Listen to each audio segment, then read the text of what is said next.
start this one on Shannon, then I'll have Dr. Knox finish it up. It's not working, or it stopped working. Now what? And I know you had that with your children. Yeah, so, and myself. And yourself. And so, can you talk about that? And then Dr. Knox, if you can also talk about that.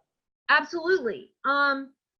Know your body. I have a journal, and I wish I'd have thought to bring it. I have a journal for each of us that I write down every day. Today, this is how it was. This is what it was doing. Maybe Joey's not working so right. Right now, we're having an issue with Joey. I'm prefacing this with a capital letters. He is starting of the puberty, and that is changing his whole body makeup. So all of a sudden, the dosage that was working for him beautifully, he is having anxiety attack after anxiety attack. He is starting to click and spin and tick more. It's not as bad as it was before we started with cannabis, but it's not where we were. So it has stopped working as well. I'm not going to say it stopped working completely, but it stopped working as well. So I worked with the biochemist that we work with, who works, ours is done with isolates and custom blends and stuff. And I'm like, what the heck? And so we're starting to move a little bit more. His stress dose is almost pure THC to help calm him down quickly, because when he melts down, he's getting bigger. Yeah. He's hurting himself. He's hurting others. Great. Yeah. Yep. So we want to nip it in the bud. For myself, and this is where I feel guilty, because I didn't do the research, and I again fell down the RSO rabbit hole. I didn't realize that THC is a phytoestrogen. My cancer is fed with is hormone receptive, and I did the RSO protocol for my cancer, and it went from stage 3 to now stage 4. I feel guilty because I didn't do my research. I didn't look at it. And I felt like I took the wrong thing. Cannabis isn't a one size fits all. I know some lymphoma patients that have done the RSO protocol and are cancer free. I firmly believe I made my cancer worse. And I have to live with that. Or in this case, I have to die with that, because stage 4 is fatal. That's my fault. I didn't do my research. That's why we have this masterclass. That's why I'm so grateful that we're doing it, is we can kind of help each other not go where I went.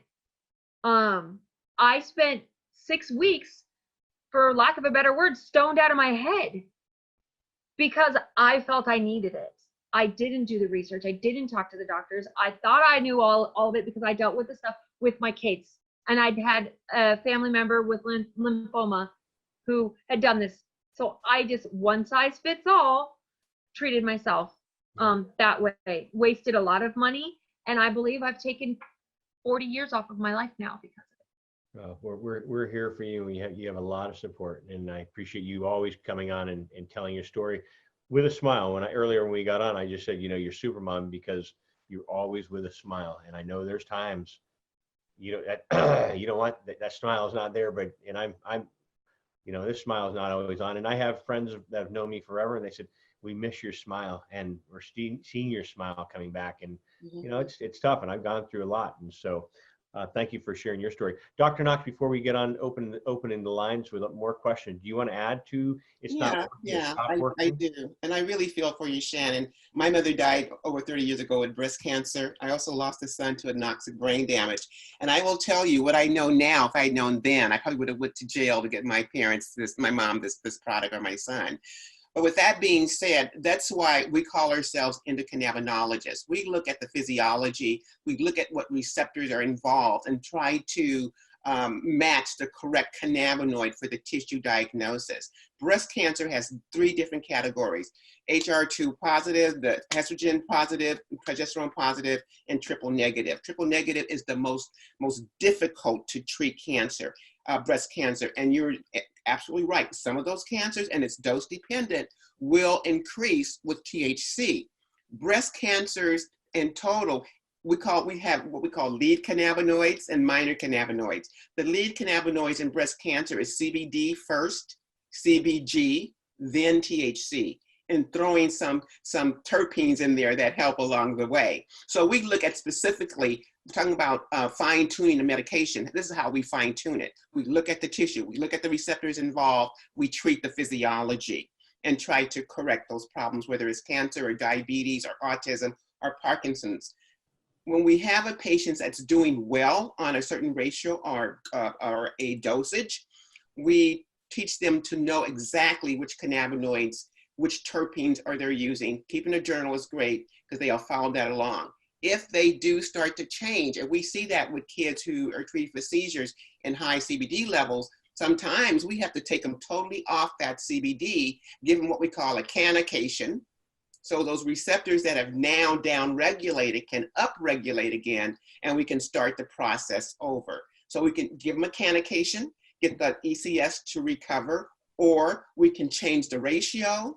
We can add other components like adding THC or THCA or THCV or CBG, all those that help with seizure disorders.